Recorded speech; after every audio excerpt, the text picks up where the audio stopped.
Bienvenue dans Oberkaï, le podcast pour vous faire découvrir des solutions concrètes et éthiques afin d'améliorer ton habitat. Je m'appelle Caroline et dans chaque épisode, je donne la parole à un acteur de l'habitat éthique. Comme vous, je me pose pas mal de questions pour rénover ou construire mon futur chez moi. Je vous propose donc de partir en quête des meilleures solutions adaptées à chacun d'entre nous. Et ça commence dès maintenant. J'ai le plaisir de recevoir Olivier Bila. Bonjour Olivier. Bonjour Caroline. Alors Olivier, toi, tu habites dans le sud de la France, dans le Gers pour être plus précise. Tu as d'abord été manager dans le transport BTP avant de te lancer depuis août 2022 en tant que fondateur de la société Ubéton. Ubéton, donc You Bet On en anglais, j'ai pas oublié.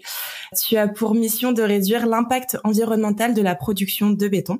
Comment? Tout simplement en utilisant les reliquats de béton lors des livraisons, au lieu de les jeter comme bien souvent c'est fait.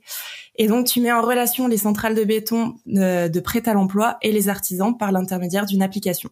C'est simple, économique et efficace. Le sujet aujourd'hui, vous l'aurez compris, on va parler de ce matériau que l'on voit partout autour de nous, le béton. Est-ce que j'ai tout bon jusqu'ici, Olivier, ou est-ce que tu souhaites rajouter rapidement quelque chose à cette présentation ? Jusqu'ici, c'est globalement bon. Une petite correction, les reliquats de béton sont pas exactement jetés, okay. Ils sont recyclés actuellement.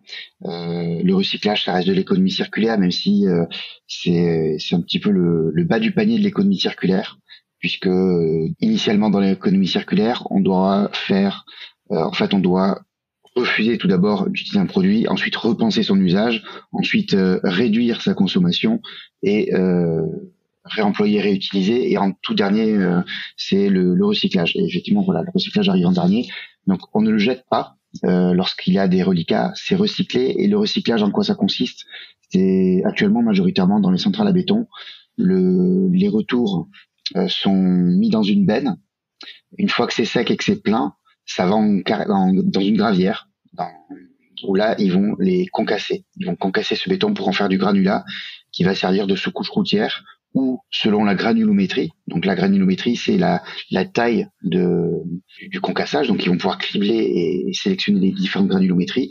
Et donc selon ces tailles-là, réutiliser ces granulats pour faire du béton à nouveau, à la place de la grave, en fait. Ok, tu vois, tu viens de m'apprendre quelque chose. Pour moi, effectivement, ça devenait du déchet et jeté malheureusement. Heureusement, c'est pas vraiment du déchet. C'est pour l'instant, je crois qu'on est sur 90% environ qui est recyclé. Donc nous, ce qu'on développe, c'est le réemploi de ce béton-là quand il est encore frais, quand il est encore dans le camion, et lorsque c'est possible, de l'amener sur d'autres chantiers, voilà, pour le valoriser, pour l'utiliser frais plutôt que de le concasser, parce qu'en fait dans le béton il y a un produit qui représente à peu près 97% du CO2, c'est le ciment, et quand il est concassé, on perd complètement l'intérêt d'avoir produit du béton et d'avoir généré du CO2. Ok. Donc effectivement, ça évite certaines manutentions supplémentaires, transport, et puis démarches supplémentaires, quoi. Ok, super. Merci beaucoup pour cette précision. Ça permet, c'est bien, ça nous met directement dans le bain. Et d'ailleurs, en parlant de se mettre dans le bain, donc est-ce que tu peux me donner une vérité et deux mensonges sur cette thématique qu'est le béton? Et moi, je dois trouver laquelle est la bonne. Une qui va être particulièrement insolite par rapport à, je pense, ce que je suis en train de faire, c'est que, en fait, comme tu l'as expliqué, j'étais manager d'une agence de transport dans le BTP. Donc j'avais des chauffeurs j'avais des camions toupies à gérer. Et en fait, je n'ai jamais fait de béton à la bétonnière, en fait. Donc c'est aussi, je connais la partie béton livré depuis une centrale, fait en centrale et livré avec une toupie, mais je n'ai jamais moi-même fait de béton à la bétonnière. Aussi insolite que ça puisse paraître, c'est 44 ans et pas de voilà. Donc c'est un marché qui me concerne et pourtant je l'ai jamais fait, mais je sais par d'autres personnes que c'est assez physique, c'est long, c'est des informations que j'ai. Donc quelque chose qui est en contradiction quasiment avec ce que je viens de dire, mais qui pourtant c'est comme ça. Avec mon père de mes 14 ans à mes 16 ans, on a fait une maison quasiment de A à Z, sauf que toute la partie maçonnerie, on s'en est pas occupé. Donc maçonnerie, charpente et plâtrerie. On s'est pas occupé de ça. Tout le reste, donc du terrassement. Mon père avait acheté exprès un tractopelle pour faire le terrassement, donc on a fait nous-mêmes le terrassement jusqu'à la finition, les peintures. Donc ça, je me suis occupé de ça de mes 14 à mes 16 ans avec mon père. Troisième, c'est que en fait, là dans le cadre de Ubéton, moi j'ai un bac+2 à la base en logistique et transport, et que il m'arrive d'intervenir en école d'ingénieur pour présenter ce que je fais, l'entrepreneuriat impact, pour présenter Ubéton à des élèves ingénieurs, et je trouve ça assez cocasse et intéressant à la fois. Ok, donc si je me permets, je résume rapidement les trois pour être sûr d'avoir tout bien compris. Donc t'as jamais fait de béton avec une bétonnière, ça ce serait la première. Tu as fait une maison quasiment de A à Z de 14 à 16 ans avec ton père. Et la troisième, du coup, avec dans le cadre avec Ubéton, tu vas dans des écoles d'ingénieurs pour apporter ton expérience au niveau, enfin avec les élèves, etc. C'est ça? C'est bien ça? C'est ça. Ok. C'est pas évident parce que je connais pas. Là, je pense que je vais y aller clairement au pifomètre. Écoute, j'ai envie de croire que la vérité, c'est que tu as construit quasiment une maison de A à Z, tes 14 à 16 ans avec ton père. J'aime bien cette histoire. Et effectivement. C'est vrai? Effectivement, c'est vrai. Voilà. Et ce qui est assez original, c'est que on avait une maison et derrière un terrain assez grand, et on a construit cette deuxième sur l'arrière de la première maison, en fait. Okay. Et j'ai déménagé avec une brouette, en fait. C'était tellement proche que voilà, on a déménagé, c'était juste à côté, donc c'était aussi facile pour le soir après l'école ou le week-end aller lui donner un coup de main. Carrément. C'est assez insolite ça aussi de déménager avec une brouette. J'aimerais en dire autant, mais ça fait beaucoup à marcher pour les déménagements. C'est arrivé qu'une seule fois. Les autres fois où j'ai dû déménager, c'était pas du tout avec une brouette. Il a fallu un peu mieux s'équiper quand même. J'imagine, sinon ça devient assez compliqué. Bon, en tout cas, merci beaucoup pour ce partage. C'était assez sympa de l'avoir sous ce format-là, donc merci Olivier. Et je te propose de rentrer dans le sujet, tout simplement déjà par une première définition du béton. Qu'est-ce que le béton en quelques mots, en une petite définition? Qu'est-ce que le béton en quelques mots? Le béton, c'est un produit qui est utilisé dans à peu près 90% des bâtiments, des constructions urbaines. Donc c'est un produit qui est partout. Et à la fois c'est le deuxième produit le plus consommé dans le monde. Après lequel, du coup? Après l'eau. Ok. Donc il y en a vraiment partout. Ils sont produits en France, par exemple, à peu près du béton prêt à l'emploi, je veux dire le béton qui est fait dans une centrale à béton, qui est livré avec un camion toupie, où les gens vont se chercher en centrale. Ça, c'est à peu près 40 millions de mètres cubes qui sont faits en France tous les ans. C'est énorme. C'est absolument énorme, oui. J'arrive pas à me représenter le chiffre, en fait, tellement c'est... et là, 40 millions, je saurais pas comment t'aider à la représenter plus facilement. Là, tout de suite, il faudrait que je compte pour pouvoir faire des calculs. J'ai pas pensé à proposer une solution pour le visualiser différemment. Mais ça semble énorme, effectivement.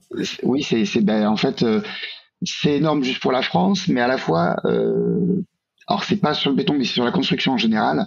Là, il y a des chiffres actuels, des perspectives qui indiquent que dans la construction, sur je crois que c'est 30 prochaines années, on va construire tous les mois l'équivalent d'une ville comme New York. Ça, okay. Ça veut dire qu'on va consommer beaucoup de béton encore pendant de longues années. Pourquoi? Parce que on a besoin aussi de loger les gens. Donc, quand je dis tous les mois une ville comme New York, c'est réparti sur le monde entier. Voilà, il y a beaucoup de choses qui se construisent. Et donc, qu'est-ce que le béton? Le béton, ma foi, c'est un produit assez simple, qui est composé de quatre éléments, or, additifs et tout ça. Il peut y avoir des additifs pour soit mettre des fibres et le renforcer, soit allonger sa durée de vie ou enfin sa durée de mise en œuvre plutôt, pas sa durée de vie, soit raccourcir sa durée de mise en œuvre. Donc un accélérateur ou un retardant. Et donc c'est les composants principaux. On va retrouver le sable, la grave, de l'eau et du ciment. Donc le sable, on pense qu'on en trouve partout sur la planète, et pourtant c'est quand même une ressource qui est limitée. Celui qui est utilisé sur les constructions en France, c'est du sable de carrière, hein, de gravière, qui se retrouve dans des cours d'eau. C'est du sable qui provient de là, ou de lacs.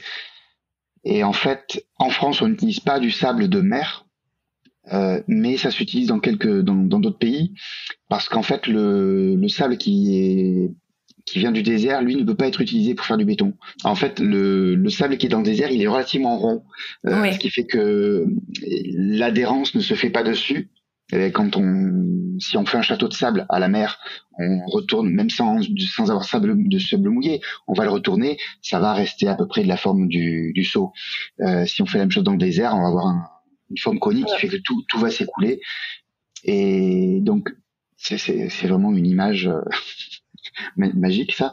Il n'y a pas l'adhérence qui va se faire, donc le béton, le ciment du moins, ne va pas pouvoir correctement adhérer dessus. Ça va pas avoir ça va pas pouvoir être utilisé pour son usage, en fait, pour vraiment sceller en quelque sorte que toutes les. Il n'y a pas d'atome crochu finalement entre. Voilà, c'est ça. Il n'y a pas d'atome crochu, tout à fait, c'est ça. Et donc c'est pour ça qu'il faut utiliser du sable, soit qui provient des océans ou de la mer, ou qui est cherché en gravière, et qui n'est pas présent sur Terre en quantité phénoménale. On a des limites, en fait, d'où le problème de pénurie des ressources. Un exemple par rapport au sable, le palmier qui a été fait à Dubaï. Alors Dubaï, on sont un petit peu connus pour le désert, le sable. Tout le sable qui a permis de faire ce palmier provient d'Australie. Ils ont fait venir des bateaux de sable, pour faire ce palmier. Tout le sable de construction qui est utilisé pour Dubaï, c'est pareil, c'est de l'importation. Ils n'ont pas eux-mêmes les ressources. Quand il y a des gravières, ça va à peu près, mais en fait, pour prendre du sable en pleine mer, on va draguer le fond. Draguer le fond, ça veut dire qu'on va aller chercher le sable, gratter tout le fond de la mer ou des océans, et forcément perturber complètement l'écosystème. Oui, parce que effectivement, quand on retire, je suppose que ça perturbe aussi les poissons, la faune, la flore. Voilà, tout à fait. Donc l'impact de la construction, il se retrouve à plein d'endroits. En France, on fait assez attention, on va pas chercher de sable en mer, mais il y a d'autres pays qui le font. Et voilà, malgré tout, les ressources limitées, il faut y penser. Donc un autre composant, c'est l'eau. L'eau, on en a parlé un petit peu cet été. Je pense qu'il y a quelques départements qui étaient en pénurie, qui avaient des problématiques sur l'eau. On sait qu'il faut limiter notre consommation, et on en consomme tous les jours pour produire du béton. Ma foi, c'est nécessaire, mais d'un autre côté, U-béton, si on l'a mis en place, c'est parce qu'il y a des reliquats, du gaspillage, à mon sens. Et donc forcément, s'il y a du gaspillage de béton, il y a du gaspillage d'eau. Et le gaspillage de béton, ça représente en France à peu près l'équivalent de 2 millions de mètres cubes. Et 2 millions de mètres cubes, je pense que à peu près tous les Français ont déjà vu la tour Montparnasse à Paris, et ils peuvent s'imaginer que c'est un bloc de béton. Et 2 millions de mètres cubes, c'est 6 tours Montparnasse. Ça permet de se représenter, effectivement. Ça fait beaucoup de béton, et ça veut dire que ça fait surtout beaucoup de terrasses qu'il aurait été possible de faire avec, ça fait beaucoup de fondations qu'il aurait été possible de faire avec. Voilà, c'est un ensemble on peut faire autre chose de ce béton-là plutôt que de le recycler. On peut vraiment l'utiliser pour ce pourquoi il est fait. J'ai d'autres chiffres qui permettent de montrer un peu à quoi ça correspond. C'est toutes les... tout le monde a déjà vu, c'est vrai que la tour Montparnasse, c'est un volume particulier, il faut l'avoir vu. Je pense que si je parle d'une chambre normale, basique, de 9 mètres carrés, on se la représente facilement, ou un bureau, peu importe. On remplit ça de béton, c'est à peu près ce qui est gaspillé en France toutes les 1 minute 30. Oui, donc ça permet de se dire que il y a peut-être moyen effectivement de soit faire plus attention au niveau des métrages quand on utilise le Voilà, béton. c'est ça, Ou alors, exactement. Oui. Alors justement, tu viens à un sujet intéressant et important. C'est en quelque sorte d'où vient ce reliquat. Ce reliquat, il a deux sources principales. La première, c'est effectivement, il y a un surplus de commandes, c'est-à-dire qu'on commande un peu trop, mais c'est assez compliqué de mesurer le volume précis dont on a besoin. On pourrait penser que c'est simple, c'est-à-dire que si j'ai besoin de faire un cube, ben c'est facile d'avoir les volumes du cube, mais si je dois faire des fondations, ben j'ai peut-être à certains endroits creuser un peu plus qu'à d'autres, et il faut forcément mesurer en fonction du volume le plus important pour pas en manquer le jour où je vais devoir faire ma fondation. Donc mesurer de manière précise, pour l'instant c'est encore complexe. Donc ça c'est une source qui va générer du reliquat. Donc des surplus de commandes, et une autre source, c'est des problèmes de coordination entre soit les camions qui vont livrer les chantiers, soit les chantiers eux-mêmes, parce qu'il arrive que des camions soient commandés et soit le camion arrive et le chantier n'est pas tout à fait prêt, donc le camion ne peut pas livrer, et le béton a une durée de mise en œuvre relativement limitée. À partir du moment où il est produit en centrale à béton, il doit être mis en œuvre dans les 2 heures. Donc forcément, si le chantier est pas prêt en 1 heure et demie, puisqu'il faut après le temps de mettre en œuvre, ils ont peut-être pas le temps de tout finir. Donc ça c'est un cas. Ça peut vite faire du gâchis, effectivement. Ça peut vite faire du gâchis. Il y a aussi des personnes qui commandent. C'est de plus en plus rare parce qu'il y a beaucoup d'outils maintenant qui se développent pour limiter ça. Mais des camions qui sont commandés, et l'artisan ou le chef de chantier a quelquefois oublié qu'il avait commandé un camion pour ce jour-là à cette heure-là. Donc ça revient au même que le chantier qui est pas prêt, sauf que là c'est un problème d'inattention qui arrive aussi dans ces cas-là. Et après c'est des chantiers plus gros où il va y avoir une suite de camions qui viennent livrer, et si le cadencement ne se fait pas de manière correcte, il y a un camion qui va arriver et qui n'aura pas le temps par rapport aux autres de passer, donc ça va générer un refus sur chantier. Un autre problème aussi, effectivement, c'est le problème de qualité. Le béton arrive, il est testé à l'arrivée, et la qualité ne correspond pas à ce qui était souhaité, et là le camion est refusé. Mais là on arrive sur le même cas qu'on trouve dans les commerces avec des fruits et légumes moches, on va dire, qui sont refusés parce qu'ils sont moches, mais ils sont encore consommables. Et donc ce béton qui est refusé parce qu'il ne correspond peut-être pas exactement à ce qui était souhaité sur un chantier, il peut correspondre à un autre, tout à fait. Il peut correspondre à un autre, être déclassé pour correspondre à un autre. Donc voilà. Ça me fait rebondir. Je pense que ça pourrait être intéressant aussi pour nos auditeurs d'expliquer un petit peu peut-être les différences entre les bétons. Quand tu dis par exemple déclassé, je sais qu'il y a plusieurs classes de béton. De voir aussi peut-être là on parlait aussi de béton prêt à l'emploi dans les toupies, il existe peut-être d'autres types de béton et peut-être des utilisations qui sont en parallèle par rapport à ces typologies de béton. Est-ce que tu peux nous en parler un petit peu? Ouais. Alors il y a énormément de formulations de béton, parce que je vais faire un parallèle qui va être très simple à comprendre puisque on est plutôt dans la vulgarisation ici. Tout à fait. Imaginez que vous avez besoin de faire des cookies. Et en fait, le béton, c'est des cookies. Ça tombe bien, j'aime bien ça.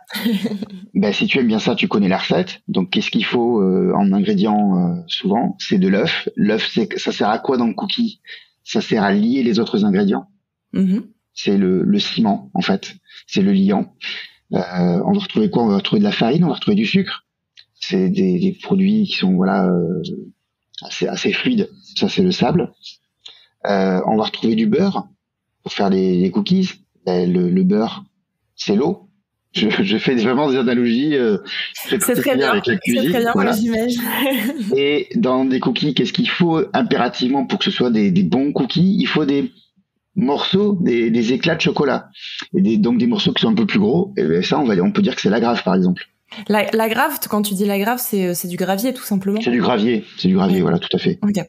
Qui peut avoir différentes granulométries, donc différentes dimensions, selon l'usage du béton que l'on va avoir. Et donc, voilà, en mélangeant tous ces ingrédients, on a une recette. Donc, dans le béton, on appelle ça une formulation.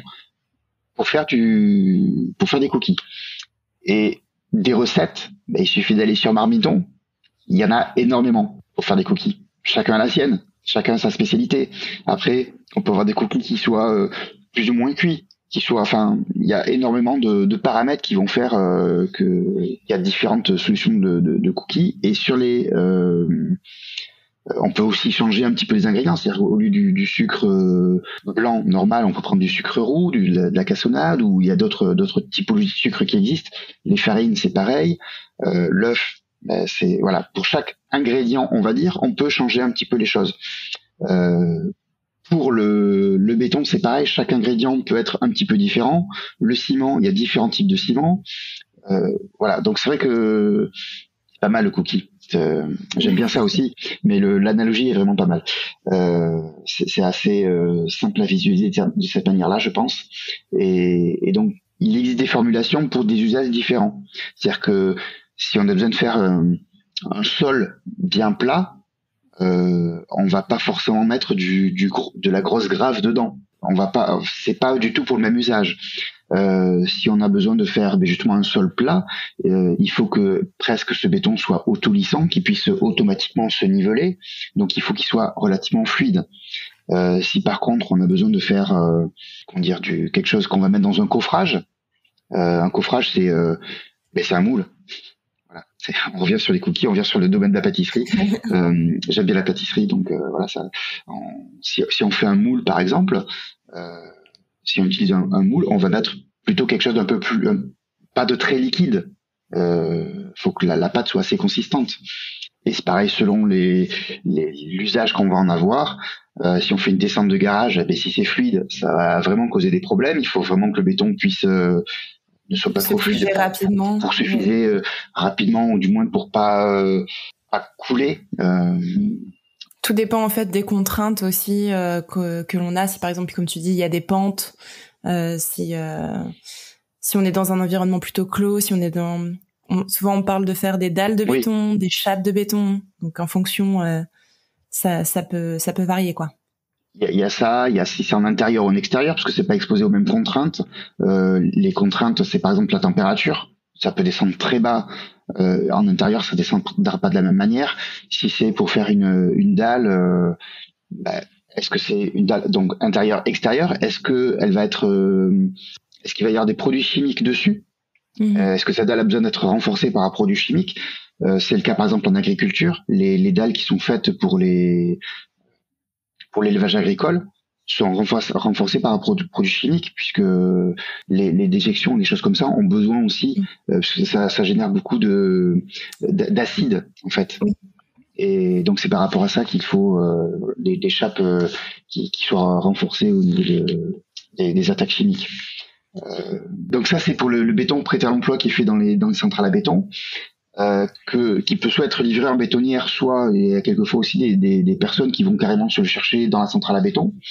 C'est aussi une possibilité. Il faut faire attention parce que le béton pèse très lourd et donc on peut pas aller chercher ça avec une petite remorque de 500 kg. On va pas revenir avec beaucoup de béton.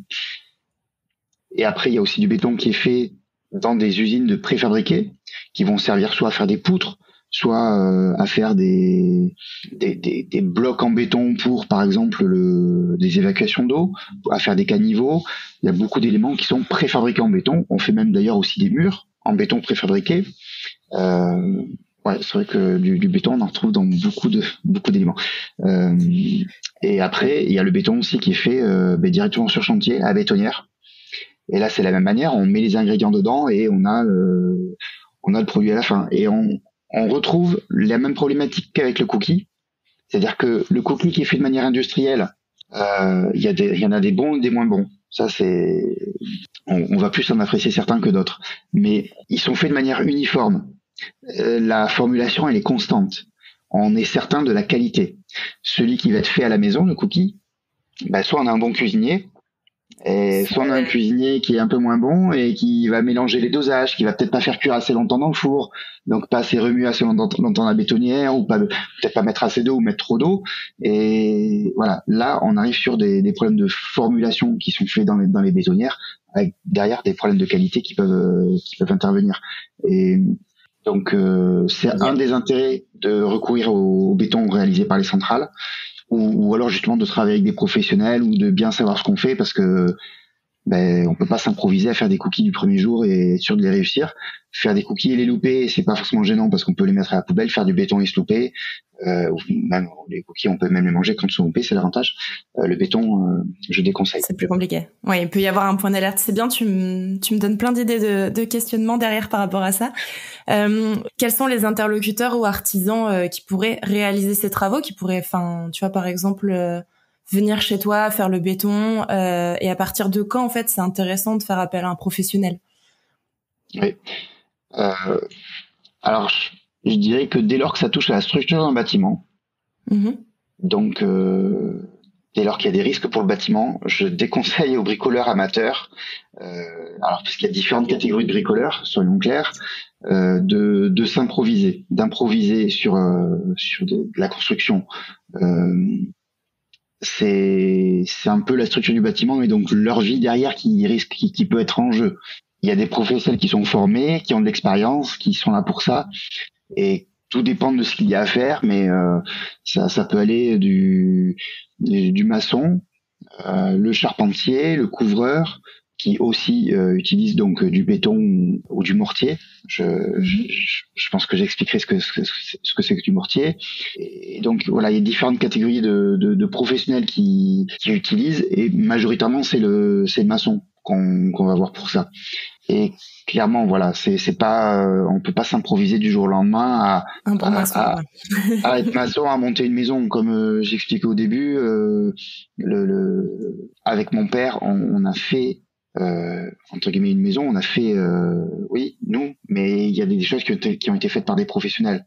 Et ça, c'est un peu risqué de s'aventurer à le faire tout seul. Ou alors, c'est comme pour les cookies, il faut de l'expérience, il faut du savoir-faire, et voilà. Se faire correctement conseiller, en tout cas, quoi. Exactement. Peut-être expliquer du coup rapidement, tant qu'on est proche, le mortier, peut-être la différence. Le mortier. C'est très simple. On va revenir sur les cookies. Alors, si vous écoutez ce podcast, faudra mettre ça au début. Hein. Si vous écoutez ce podcast, prenez une boîte de cookies avec vous. Et chaque fois que vous entendez le mot cookie, vous en mangez un. Ça va devenir un podcast culinaire, en fait. C'est ça. En même temps, au bercail, qu'est-ce qu'on fait au bercail? On cuisine. On cuisine aussi, c'est un peu nécessaire quand même de cuisiner au bercail. Ah oui. Donc le mortier, c'est un cookie sans éclat de chocolat. C'est-à-dire qu'il n'y a pas de grave, en fait. Il n'y a pas de gros éléments, on va dire. Ça, c'est pour du mortier de ciment. Mais le mortier, en fait, c'est juste un mélange. C'est une pâte, en fait. On revient on aura fait le podcast entier sur les cookies. C'est une colle. Et donc, le plâtre, par exemple, c'est un mortier. On mélange du plâtre avec de l'eau. Il y a des mortiers qui sont à la chaux. Ou ciment comme celui auquel on pense là actuellement. Ça dépend du liant. Et donc là, même le carreleur, par exemple, utilise du mortier. Il va utiliser du mortier de ciment pour coller ses carrelages. Ciment ou autre chose, effectivement, mais pas au plâtre. Le plâtre, c'est surtout intérieur, mais pas forcément pour le carrelage. Et donc, voilà, la différence entre qu'est-ce que le mortier. Donc le mortier, c'est juste une pâte. Le béton, c'est une pâte avec donc c'est une pâte qui sert de colle, le mortier. Le béton, c'est on va ajouter un petit peu de grave dedans. Et le ciment, c'est juste un composant du béton. Ok, c'est clair. Et on aura presque terminé la recette du coup, ou terminé la recette. On aura presque terminé la recette. Et c'est important peut-être aussi de préciser brièvement le ciment.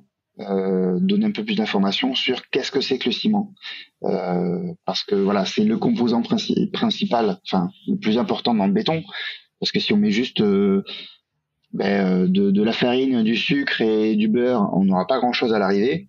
Et voilà, en rajoutant les œufs, on a la pâte, le liant, voilà, tout à fait. Et donc le ciment, c'est différentes phases. Donc c'est d'abord de l'extraction pour du calcium, pour de la silice, des choses comme ça. Ensuite, il y a une phase de broyage, une phase de cuisson, et là, c'est à peu près 1400 degrés. Et c'est cette phase de cuisson qui génère énormément de CO2, en plus de l'extraction. Voilà. Ensuite, il y a un refroidissement, et après, à nouveau un broyage. Et c'est dans des grands fours, en fait. C'est un peu comme... On chauffe énormément, de toute façon. On chauffe énormément, voilà, tout à fait. Je rebondis sur cette dernière phase. Est-ce que le béton, c'est économique, du coup? Est-ce que pour un ménage, c'est plus intéressant d'utiliser du béton? Je ne sais pas s'il y a d'autres alternatives, mais aujourd'hui, est-ce que ça reste quand même la solution de base qu'il faut mettre chez soi quand on veut faire des travaux, quoi? Alors, j'ai expliqué au début, c'est dans 90% des constructions en zone urbaine. Parce que quand on sort des zones urbaines, on retrouve plus facilement des constructions quelquefois qui sont faites entièrement en bois. Oui, clairement, c'est un produit économique, le béton, mais j'aurais pas forcément de chiffres à donner, de comparaison par rapport à d'autres solutions. Il y a actuellement les solutions qui sont biosourcées pour faire une maison, par exemple avec du bois et des murs avec d'autres solutions, avec du chanvre ou avec de la paille. Quasiment toutes les maisons biosourcées, on arrive à avoir des coûts supérieurs, malheureusement. Après, ça dépend de quel type de construction on a besoin. Comme j'expliquais, en zone extra-urbaine, on va retrouver des hangars qui sont faits en bois et qui tiennent très bien le coup, qui sont encore là. Après, il faut bien sûr le protéger et le suivre, mais c'est économique par rapport à sa durée, surtout. Le béton, ça reste entre guillemets stable. Est-ce qu'il y a une durée de vie? On en parlait au tout début, rapidement. Est-ce qu'il y a une durée de vie du coup au béton ou est-ce que Alors au début, on a parlé de la durée de vie. C'était une mauvaise dénomination de ma part. C'est la durée de mise en œuvre. À partir du moment où il est produit, au moment où il faut le mettre, l'utiliser. Une fois qu'il est en place, le béton, on estime qu'il a une durée de vie entre 70 et 100 ans. Ok. Donc, il y a rien à faire en fait dessus. Il y a pas ça devient un matériau inerte qui n'est pas attaqué. Donc, c'est aussi un de ses avantages. Et le bois, par exemple, doit être traité régulièrement parce qu'il peut être attaqué par de nombreux nuisibles. Donc, oui, économique et durable. Effectivement. Et du coup, est-ce que, alors je sais pas si tu auras cette réponse-là, est-ce que du coup, à partir du moment où on va dire, bon voilà, le béton il a fait 100 ans ou même plus, même beaucoup plus, un bâtiment doit être détruit ou démoli, est-ce qu'on peut récupérer ce matériau, ce béton, est-ce qu'il peut être recyclé? On a parlé du recyclage finalement d'un camion. On peut recycler le béton qui est dans le camion, qui n'a pas été utilisé, etc. Mais est-ce qu'on peut recycler aussi du béton qui a vieilli, qui a eu sa durée de vie, quoi? Le béton de déconstruction peut être tout à fait recyclé, à savoir que il y a quand même des choses sur lesquelles il faut faire attention. C'est que le béton armé, dedans, enfin c'est quoi du béton armé? C'est du béton avec soit des fibres qui vont le renforcer, soit avec dedans, carrément, ce qu'on sait, c'est des fers à béton. Quand on va déconstruire, si le béton est mélangé avec le fer à béton, on peut pas mettre ça dans un broyeur, un concasseur, parce que le fer à béton va pas se casser et va causer des problèmes sur la machine. Donc il faut d'abord enlever ce fer à béton pour pouvoir le concasser et le réutiliser. Donc c'est un peu la problématique qu'on retrouve souvent sur des chantiers où les déchets sont mélangés. Et c'est difficile de trier. C'est pour ça qu'il y a beaucoup de sociétés qui existent, surtout maintenant. Voilà, il y a une grosse prise de conscience à pas mal de niveaux pour proposer différents bacs, différentes solutions selon les produits, les déchets de chantier ou les déchets de déconstruction, pour pas les mélanger. Et c'est un peu comme à la maison, on vient toujours au bercail, c'est faire le tri au niveau de ses poubelles, de pas mélanger le carton avec les bouteilles en verre, avec les papiers ou avec les pelures de fruits ou de légumes. Tout ne va pas au même endroit, et faire le tri, en fait, faire le tri à la maison, c'est comme faire le tri sur un chantier, ça a une utilité derrière. Mais c'est tout à fait possible, effectivement, de le reconcasser, de le réutiliser, réemployer. Tout à fait. Et c'est justement, il vaut mieux, pour faire de la grave ou pour faire de la sous-couche routière, recycler du béton de déconstruction Mhm. que recycler du béton qui est tout neuf entre guillemets, qui va devenir du déchet le jour même, mais qui avant de devenir du déchet, il est encore utilisable. Euh, c'est, je reviens sur mes fruits et légumes moches.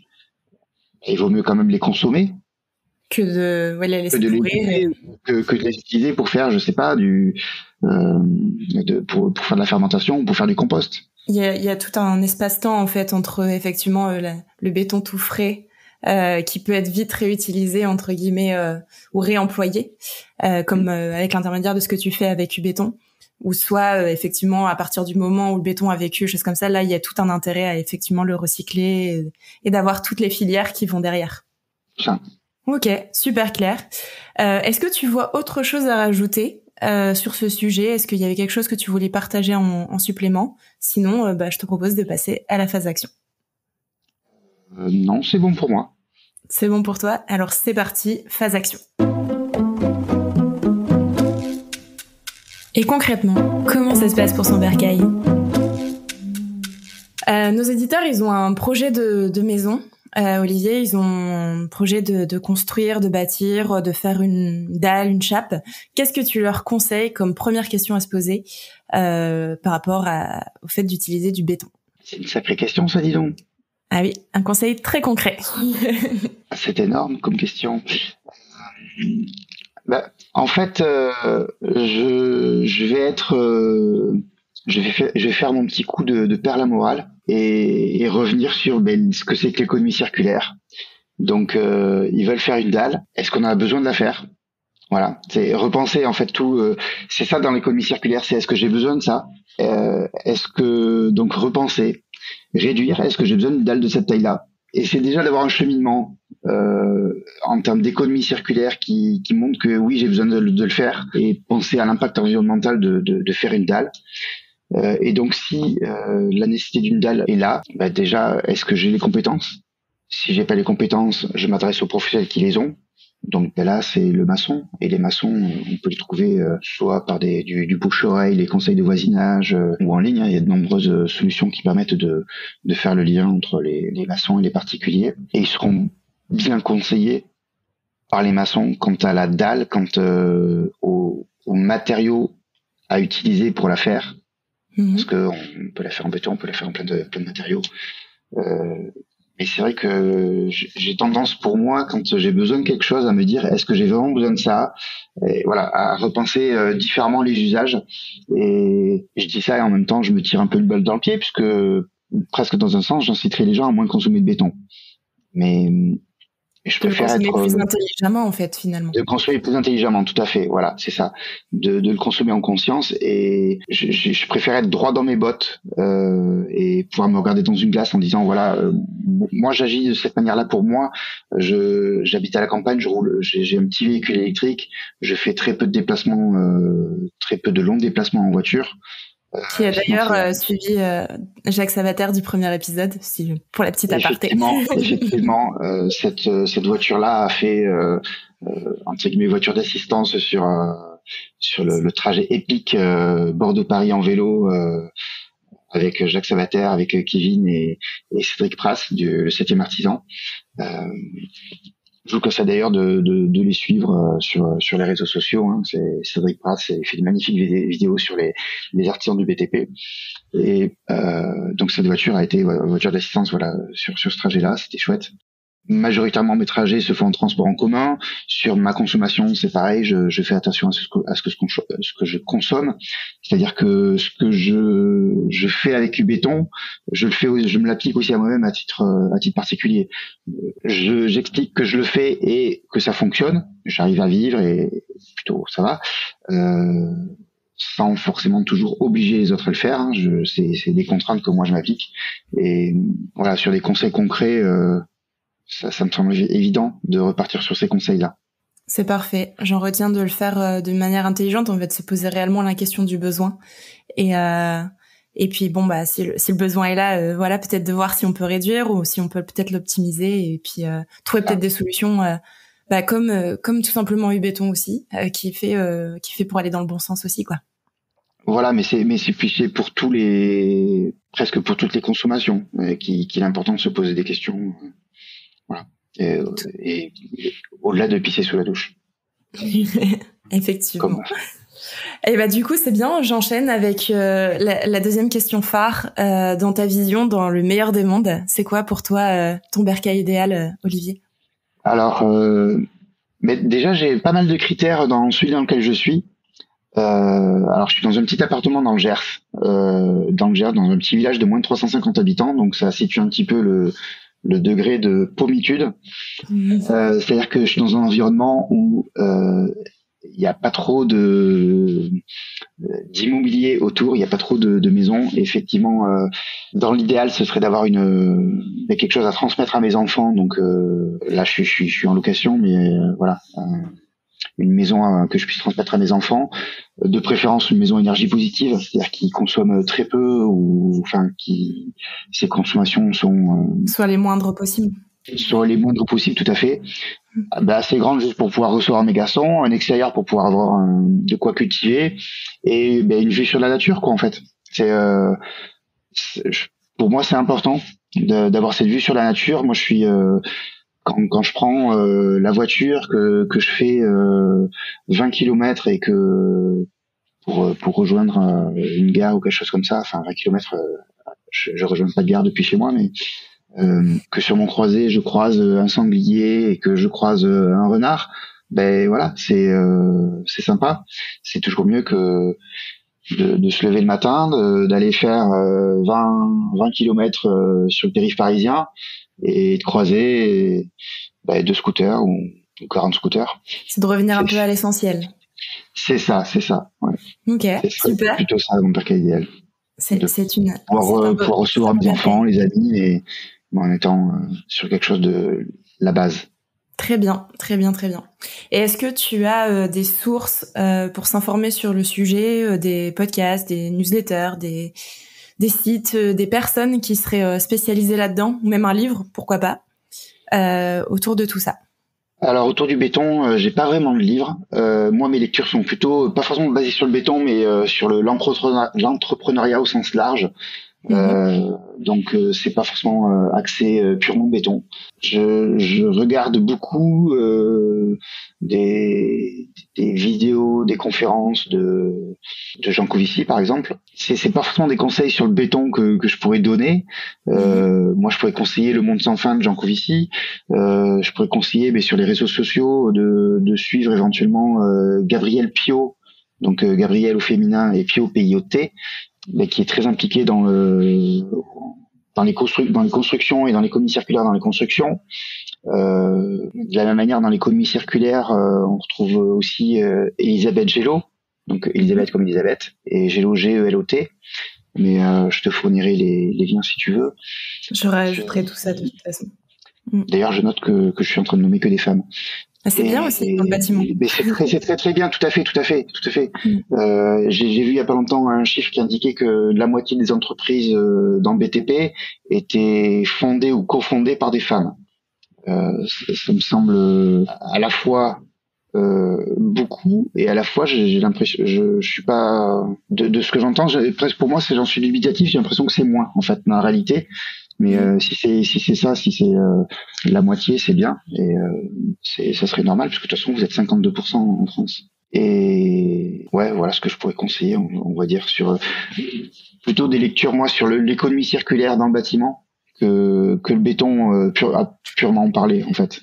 Et justement, est-ce que tu as une lecture qui t'a marqué en particulier sur l'économie circulaire? Ça peut toujours être intéressant pour ceux qui s'y intéressent. J'ai parlé de Le Monde sans fin. Le Monde sans fin. Qui parle indirectement d'économie circulaire, mais du monde de demain, et donc forcément des actions qu'on peut engager. Je croyais que c'était un film, c'est pour ça. Je l'ai pas. Non, c'est le livre de Jean Covici et Blin, écrit par Blin. Et sur l'économie circulaire, il y a énormément ça se développe beaucoup ce qui se fait en ce moment pour l'économie circulaire. Donc il y a plein d'actes qui se font de chaque côté. Pour ceux qui veulent tenter des petits challenges pour goûter un peu ce que c'est et s'améliorer, il y a peut-être Ma Petite Planète qui propose des challenges en équipe, entre amis, entre collègues de travail, en famille, à réaliser et qui permettent de mettre un pied dedans pour se rendre compte que c'est pas forcément si compliqué, qu'on peut y arriver. C'est une chaîne, c'est un site. C'est une application. C'est une application. Ok. Super intéressant. Et puis, comme pour toute action qu'on veut mener, il faut mesurer. Comment est-ce que je fais un régime si je me pèse pas ou si je mesure pas mes bras, mes cuisses, si j'ai envie de faire un régime. Et là, c'est pareil, il faut mesurer son impact pour savoir sur quoi on peut agir et pour voir ses améliorations surtout. Donc, il y a des sites qui existent pour ça. Hein. Si vous tapez juste sur Google mesurer mon impact, vous aurez des liens qui vous seront proposés pour mesurer votre impact. Je crois que le Shift Project en propose. Je crois que l'ADEME aussi propose une solution pour mesurer son impact personnel en termes de CO2. Le premier site, c'était quoi? Excuse-moi, j'ai mal entendu. Le Shift Project. Je crois qu'il propose un calculateur. Shift Project, c'est Jean Covici. Ah, ok. Je crois qu'il propose un calculateur, mais je suis pas sûr. Enfin, Carbone 4. Je sais pas si c'est Shift Project ou Carbone 4. Ok, j'irai vérifier. Ok, très bien. J'essaie juste après de chercher, ce que je t'ai dit, quelques noms, quelques liens et de te filer ça. Parfait. Et écoute, c'est très bien pour moi. Est-ce que y a un endroit où on peut te contacter ou te retrouver si on a un peu plus de questions? Oui, alors le plus simple c'est LinkedIn. Il suffit de taper tout à fait en haut dans la barre de recherche soit mon nom prénom, soit le gars en vert. On arrive à me trouver aussi. Alors je suis pas toujours en vert, hein, je travaille pas pour cette LM. Pour ceux qui se poseraient la question. Et puis voilà, c'est essentiellement là. Après par mail aussi, on peut me trouver. Je pourrais te fournir mon mail. Je pourrais le partager. Voilà. Et puis sur ubeton.fr, il y a aussi un petit peu de moi. Ok, je noterai tout ça pour que les auditeurs puissent te retrouver assez facilement. En tout cas, merci beaucoup Olivier pour ce moment. C'était super agréable. Et puis à très vite dans vos bercailles. Ça donne très très faim. Je crois que je vais aller faire des cookies. Voilà, c'est ça. Merci Olivier. Bonne journée. Si je devais retenir 3 choses sur le béton, c'est déjà, le béton reste l'ingrédient principal dans la construction aujourd'hui. C'est indéniable, c'est avéré et on le voit partout. Ses composants principaux sont le sable, la grave, de l'eau et du ciment. Aujourd'hui, il existe des solutions pour le recycler et le remployer, même si on dépense moins d'énergie à le remployer tout de suite. Ensuite, le béton, c'est comme la recette de cookies. Il en existe de toutes sortes, du armé, lourd, léger, prêt à l'emploi. Il peut varier en fonction du chantier et de la réalisation. Et surtout, pensez à demander conseil à un maçon si vous vous lancez dans le mélange maison. Enfin, le béton c'est aussi un matériau inerte, qui n'est pas attaqué contrairement au bois, qui doit être souvent traité à cause de différents nuisibles. On estime sa durée de vie entre 70 et 100 ans. Je me permets une dernière petite rectification sur notre jeu en début d'épisode. Olivier a évoqué le fait d'intervenir en école d'ingénieur pour présenter ses actions et le sujet de l'entrepreneuriat à impact. Il s'avère que cette affirmation est aussi vraie. Voilà, vous savez tout. Si tu as aimé cet épisode, tu peux soutenir notre travail en nous laissant 5 étoiles et un commentaire sur ta plateforme de podcast préférée. Et si tu veux faire partie de la belle communauté d'Aubercaille, je t'invite directement à t'inscrire sur notre site www.aubercaille.co pour avoir toutes les dernières informations sur l'habitat éthique. À très vite dans Aubercaille.